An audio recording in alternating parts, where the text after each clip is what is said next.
ready to take control of your financial future.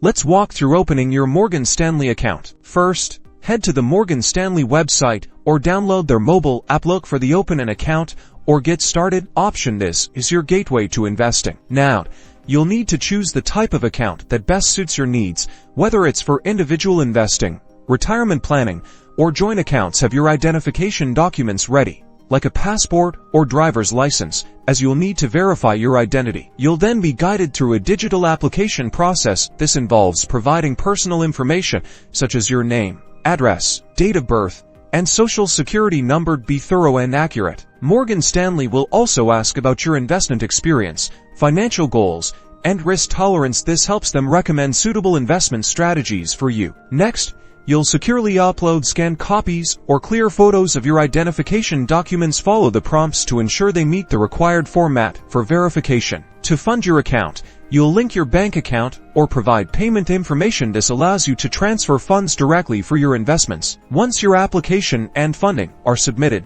Morgan Stanley will review everything. You'll typically receive confirmation once your account is approved and ready to go. Congratulations, you've successfully opened your Morgan Stanley account. You're now ready to start exploring investment opportunities and managing your portfolio.